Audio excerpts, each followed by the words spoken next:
Hey, this is Matt. Once again, welcome back to the video. This is the paid request, this time from Guillermo. Thank you so much for that.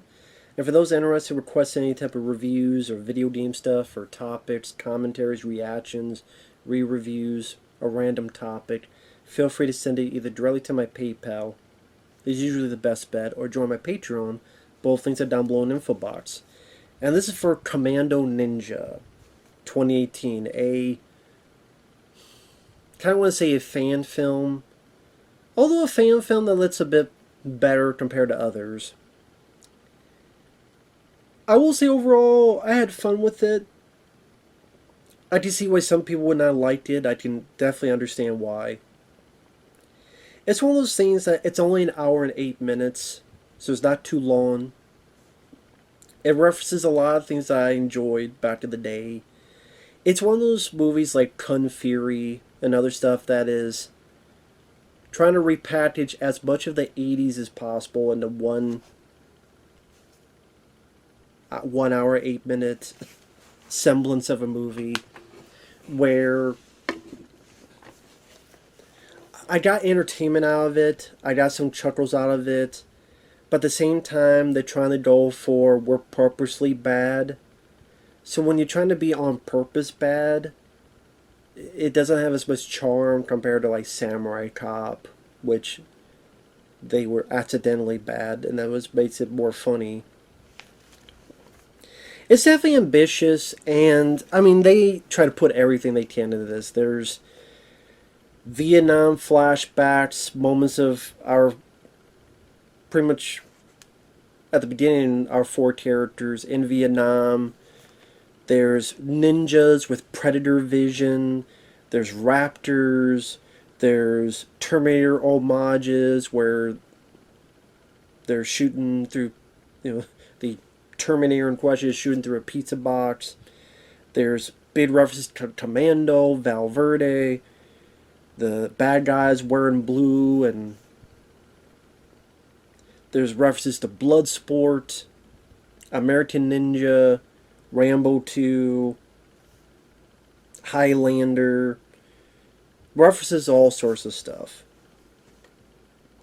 From the opening logo as a take on Carrico, I think you get the 1968 Vietnam opening, where I don't know why they went with the bad dubbing. I just like there were action films of lower budget status that did have bad dubbing, to be fair. But the action films that they're referencing didn't have that happen. That's why I don't really understand why they went with the bad dubbing on purpose thing. Because I thought that was more annoying than funny. Maybe they thought, hey, it's bad dubbing and look how funny it is. I thought it was more irritating. I wish that wasn't the case. Just like they referenced Bloodsport and Commando and Rambo 2. And let's say these movies were sincerely trying to be good, and in my opinion, sincerely were good. So, if you're truly going to be in the spirit of that, it may be crazy ideas you want to put into it, but then sincerely try to be a good movie. That would be more in the spirit of these films. Not let's purposely have bad dubbing. Once in a while there's some CGI blood. There's some fun practical blood. And that's, the easy entertainment that this was, where, someone gets gutted with a sigh. Someone gets their head blown off with a shotgun. Someone gets their arm and their leg cut off with a sword. I mean, one guy gets their head split in half like this with a sword. I mean, there's some pretty fun practical effects, but once in a while in some wide shots there's some dodgy CG blood, which I would prefer them trying to go that extra mile to have squibs and not have any CGI. Like, this should be one of those things, like, have zero CGI at all. See if you can do it with animation, see if you can do it with squibs, whatever, but have zero. If you really want to be an ode to that era, there should be zero CGI. But it's one of those films I just see people going, it's trying to be so ridiculous that it gets annoying for people. I can perfectly understand that. Like, okay, they're in Vietnam, And I don't like the bad dubbing on purpose, but there's ninjas in Vietnam, and they have the vision of the infrared like Predator do, and they're firing all around. And it's an ode to Predator when they're firing in the forest. Although the way the muzzle flashes, I thought could have been done a bit better. But the muzzle flashes give away that it's more of a fan film than anything. But like I said, it's one of those that you don't take that seriously either. It had enough fun, mayhem, charm with its short running time that if you, it's worth a watch. It's for free on YouTube. It's worth a watch. They tested 1986, and this is more of the on purpose bad. I like the way the titles are done, because the titles does seem like something that would be in the 80s. The text and font they use were with the lead characters. I guess it was his ex-wife, and then his daughter Jenny, because that was Arnold's daughter Jenny in Commando. So this daughter's name is Jenny. Now, it's 1986, the year they say. But there's posters to Bloodsport and Predator, and I'm like, Bloodsport's 1988, Predator's 1987, but this takes place in 1986, so, if this is 1986, why are there posters for films that are not out yet? But it's one of those where you're not supposed to think about that. But that's what I mean, like, if you want to be a true ode to these films were not purposely doing stuff like that, and weren't even that bad in the mistakes. So, like, and there's plenty of posters. Like, you could have a Rambo First Blood Part 2 poster. You could have had a Commando poster. You could have had a Missing in Action poster.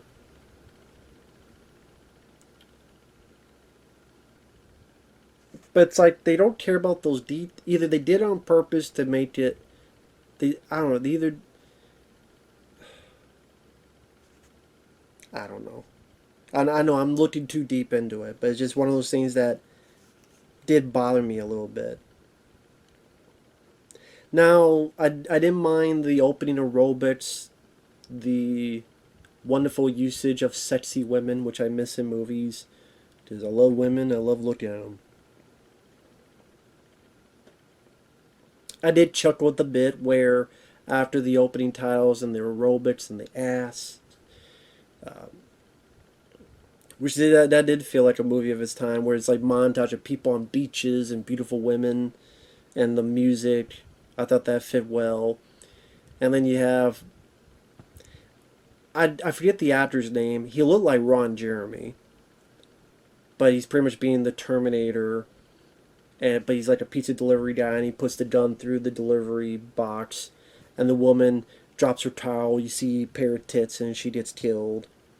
I will admit, I did chuckle at that. And then she's going after the girl, and there's other ninjas in there that show up, and then she kills them like she was Kevin McAllister in Home Alone, and she even does this. Which, I don't know why they referenced that, because if this is supposed to be an ode to the 80s, wasn't Home Alone 1990? I'm just saying, wasn't Home Alone 1990? If there's a note to the 90s, okay, but whatever. So then you cut to our lead character, which I didn't mind the way he looked, but again, the bad dubbing just annoyed the piss out of me. I don't know why. I know Kung Fury had that as well, but maybe because it was a shorter film. I don't know, maybe just a bit more endearing in that. And his buddy Hopkins shows up, and Hopkins is like saying all these lines to purposely be racist. And I didn't really find much of them funny. And they do the Predator handshake. Yeah, steel arm now, because Hopkins got his arm blown off in Vietnam. Does that mean you have balls of steel too? And Hopkins reminisces about Vietnam and how he was chased by raptors. And you do see the raptors, which is mostly done practical, maybe with some little CG enhancements here and there. That's a scene that pops up. Either you shake your head, you go, "This is fucking dumb," or "Yeah, it's fucking dumb and it's fun." And I don't know which I fall into. I'm kind of in the middle of that with that scene. So Hopkins mentions the good news is your ex-wife is dead. Yeah, no alimony. I'll admit I did chuckle at that line. The bad news is your daughter's been taken. That's why I think it would have been even funnier if it wasn't the bad. I think if you didn't have the bad dubbing, I think the lines would have been funnier. I do. I think the bad dubbing hurt it with this. And yeah, it's not even reminiscent of these type of films, unless you talk like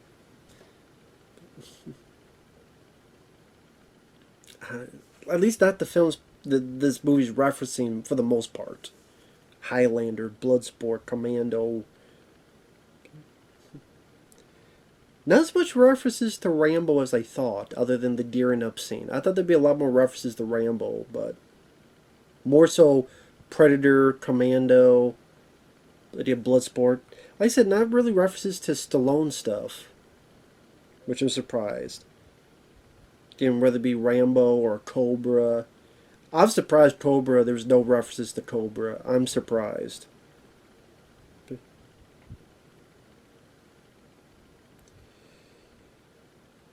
But Hopkins comes up with the idea there's going to be an undercover drug deal.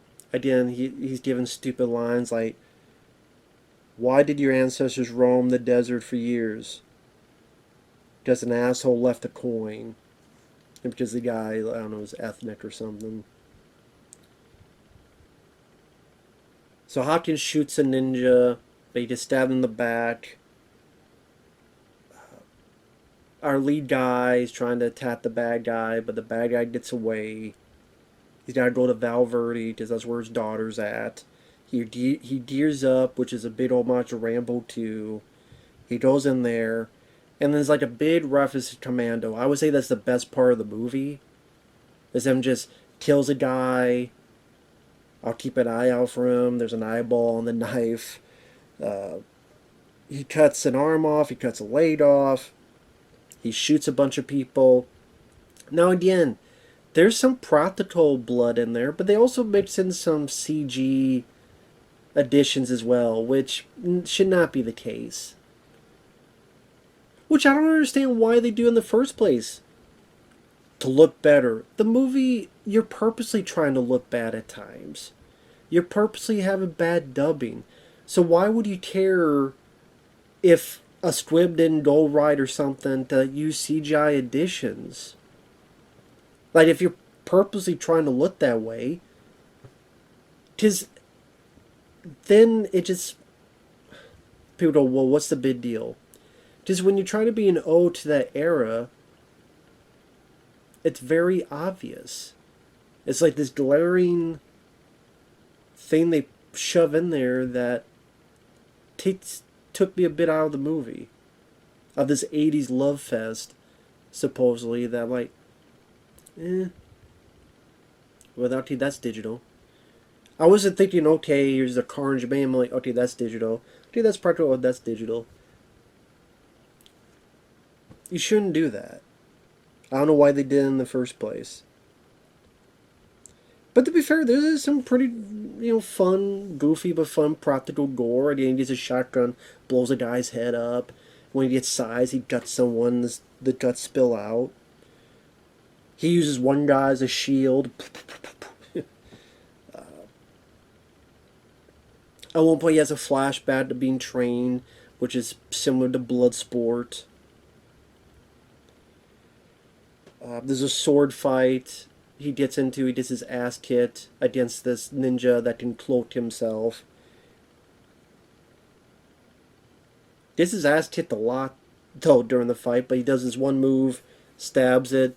Then you realize, as the plot goes into more haywire craziness, that it's his ex-wife, and the wife that died was of a different universe, and your daughter's been taken by this bad guy to the future. This is so that she says something, he cuts her head off. There could be only one ninja. Ode to Highlander, goes to the future.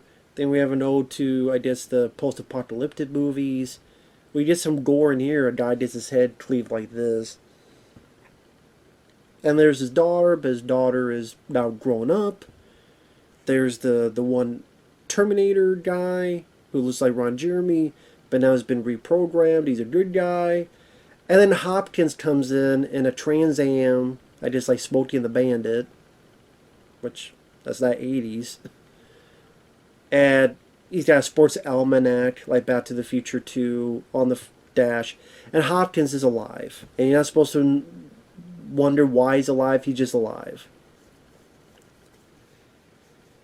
Now, like I said, the movie, it was fun to watch, I will admit. Again, it's only an hour and 8 minutes. All the references, as obvious as they were, was entertaining to see.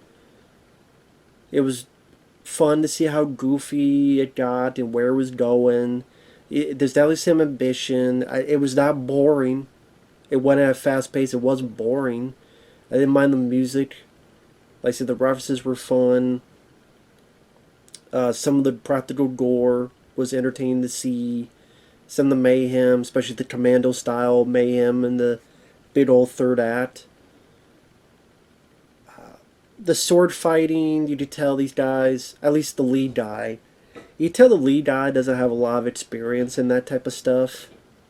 So, like, he's trying to use the sword, but I don't know if his big muscles or whatever, he can't quite be as smooth as he's supposed to be. Maybe that's why he got his ass kicked most of it, because they're like, well, this other guy, who's supposed to be his ex-wife under it, but it's obviously a guy who's much more agile, much better at martial arts. So that's why they don't give him more of the hits against our lead character, because our lead character can't do much. He can barely move. He could barely do any martial arts, so... Like, it would have been nice to have a lead guy that could do more. I wish they didn't do the bad dubbing on purpose, because it was just more obnoxious. I wish they would have a zero CGI clause in there. I think that would have worked out better. Again, the plot just goes everywhere, so you're not supposed to take it seriously. But it's, like I said, it's fun. It was fun to watch. But as an ode to the 80s, I think the issue I have with it's not genuine. It's fun. It was entertaining. Overall, I could say I liked it. But the reason I didn't love it is that there was nothing genuine about it. It was... Movies back in the day were genuine in trying to... Whether you think they're good or bad, they were genuine in what they were trying to do. So when you're doing something that is pretty much someone coming up and going, you get it? You get it? Sports Almanac, you get it? Hey, there's bad dubbing, you get it? Hey, some of these films were ridiculous. There's raptors and stuff. You get it? It's okay.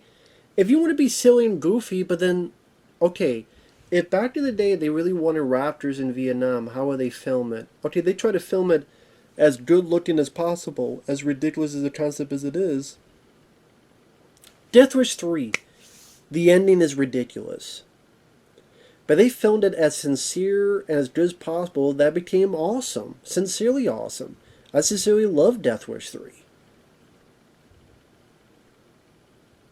And there's boars that, earlier that come up and knock someone out. And Charles Bronson sincerely goes, when someone asks, what is that? It's teeth. But it's not like, okay, let's badly dub Charles Bronson. it's fucking teeth, man. This fucking guy. They try to be silly, stupid, over the top on purpose. Like, hey, do you get it? This is silly. It's like, no, just be genuine and sincere what you're doing. That's the true spirit of the stuff in the 80s and the 90s. I think that's what gets lost when some of the people do these odes. It's just, it's like if we're that sincere or genuine, then we'll be looked at as, no, that's what they are.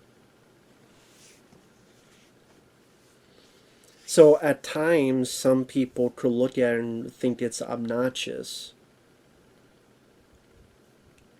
Think of this first Expendables film. As flawed as it is, there's CGI in there. I felt that was more genuine in what it was trying to do compared to the sequels. I didn't see the fourth one, haven't seen it yet. No one's requested it. But the Expendables 1, in retrospect, I wish they had done certain things different. But I still like the film. I'm still entertained by the movie. Because I do think there's some sincere, genuine stuff to it. And its purpose. The sequel, it felt more like, okay, let's wink a bit harder. Let's not take ourselves as seriously. Let's slowly get into almost like parody as these movies go along. That's where it starts losing it, at least for me. And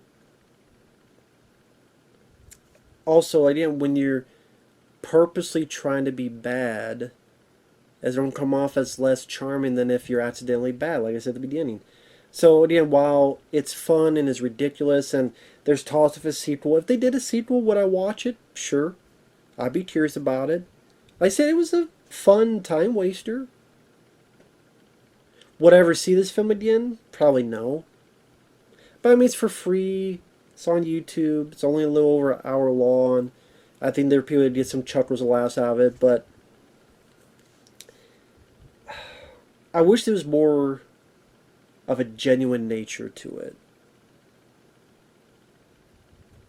Don't use CGI at all. It's not needed. Try to make your performances as good as possible. If it still comes off as bad, okay, well that makes it even more true to form to how these movies were back in the day. So actually that'd be more of an ode than let's purposely have this bad shit dubbing.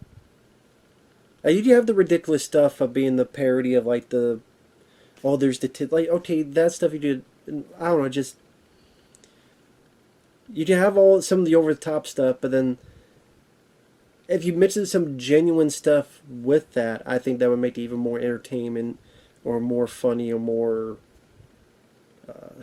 satisfying. So, but overall, I did not hate it. I did like it. But I think there's a lot of things that could have been improved. I'll put it that way. So that said, thanks for watching. We'll see you guys later. Bye-bye.